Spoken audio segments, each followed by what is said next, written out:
Assalamualaikum warahmatullahi wabarakatuh. Perkenalkan, nama saya Yusiana Nilda. Saya mahasiswi Fakultas Perikanan dan Ilmu Kelautan Universitas Muslim Indonesia dengan prodi Pemanfaatan Sumber Daya Perikanan nomor stambul 072/2018-0003. Nah, langsung saja di sini saya akan memaparkan materi mengenai manajemen operasional penangkapan ikan dengan judul materi perencanaan operasional penangkapan dengan alat tangkap pursein. Yang pertama, pursein merupakan sebuah alat tangkap 4 persegi panjang berbentuk kantong yang dimana dalam pengoperasiannya adalah dengan cara melingkari gerombolan ikan. Pursein sendiri termasuk alat tangkap ikan yang bersifat aktif, yang dimana mengejar gerombolan ikan. Nah, komponen dari alat tangkap pursein itu terdiri dari jaring atau biasa yang disebut dengan webbing, kemudian ada pelampung yang biasa disebut dengan float, kemudian ada pemberat yang biasa disebut dengan sinker, serta dilengkapi dengan tali kotor yang biasa disebut dengan purse line yang dilewatkan melalui cincin-cincin yang biasa disebut dengan rings. Nah, beberapa pertimbangan perencanaan operasional penangkapan ikan mengenai pursein. Yang pertama, praeksploitasi, yaitu pelabuhan, di mana mencakup pertama perawatan kapal dan alat tangkap, penyiapan perbekalan, menyiapkan personalia, dan persiapan melaut. Kemudian yang kedua ada eksploitasi atau fishing ground, di mana meliputi evaluasi lingkaran, pengoperasian alat tangkap, penanganan hasil tangkapan, penyiapan kembali penangkapan, dan tindakan navigasi atau yang biasa disebut dengan eksplorasi perairan. Kemudian yang terakhir ada pasca eksploitasi yang mencakup pemasaran, di mana ada transportasi, ranstrat pemasaran, distribusi, evaluasi usaha, serta pembukuan.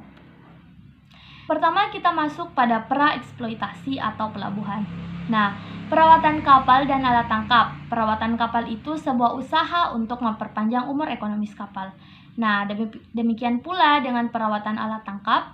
Alat tangkap pursein misalnya bagian webbing yang merupakan bagian yang rentan terjadi kerusakan seperti sobek setelah melakukan penangkapan. Nah, kemudian ada penyiapan perbekalan. Perbekalan harus direncanakan seberapa banyak yang dibawa, apa-apa saja, dan harus memperhatikan jenis dari ransum yang dibawa. Misalnya makanan harus yang tahan lama, serta harus memperhitungkan syarat kapal. Nah, kemudian ada penyiapan perbekalan yang dimana terdiri atas ransum ABK, yaitu makanan, air tawar, bahan dan peralatan masak, obat-obatan, dan yang lainnya.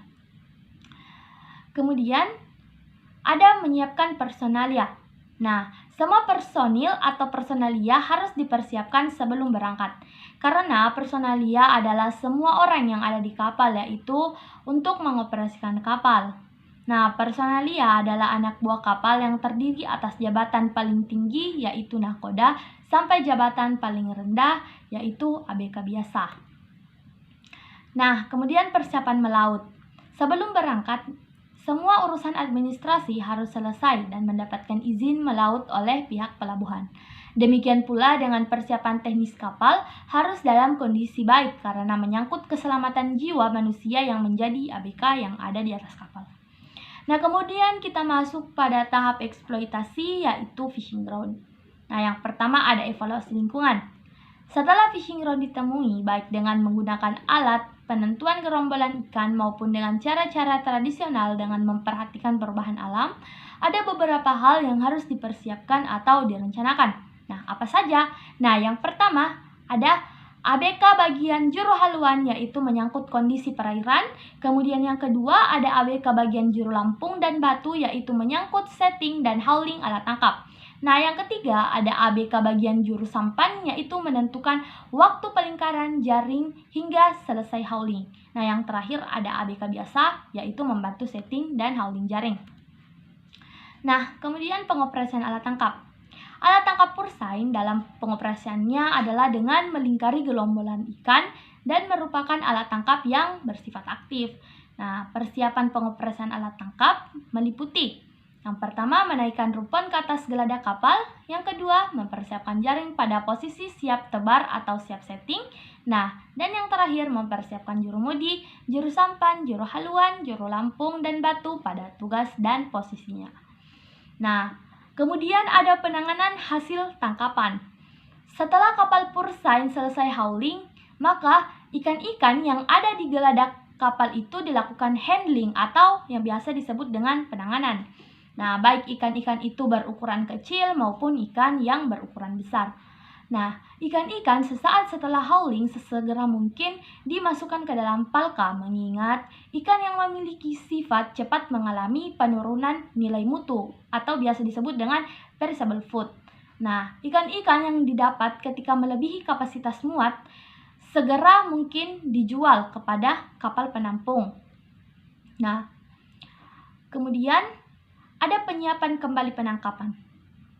Persiapan yang dilakukan setelah melakukan penangkapan yaitu yang pertama, menjahit bagian jaring yang sobek.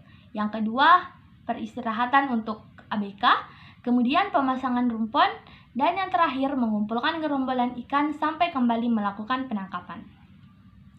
Nah, kemudian tindakan navigasi atau biasa disebut dengan eksplorasi perairan. Nah, eksplorasi perairan ini sebuah usaha mencari atau mengeksplor daerah yang memiliki komposisi stok ikan dalam jumlah yang banyak dan seragam sesuai dengan tujuan penangkapan alat tangkap pursain, yaitu ikan-ikan pelagis dan bergerombol. Persiapan yang dilakukan adalah mengaktifkan alat-alat pencari ikan seperti fish finder. Nah, kemudian yang terakhir ada pasca eksploitasi atau biasa disebut dengan pemasaran. Nah, yang pertama ada transportasi. Nah, adalah tahapan perencanaan operasional penangkapan ikan setelah melakukan penangkapan ikan. Perencanaannya, yang pertama mobil angkut yang memiliki fasilitas pendinginan, yang kedua jenis dan ketahanan mobil angkut, dan yang ketiga pemasaran di laut kepada kapal penampung. Nah, yang kedua ada renstra pemasaran. Renstra adalah rencana strategis yang sengaja dibuat untuk memilih dari berbagai macam alternatif. Kemudian yang kedua jenis pemasaran ikan.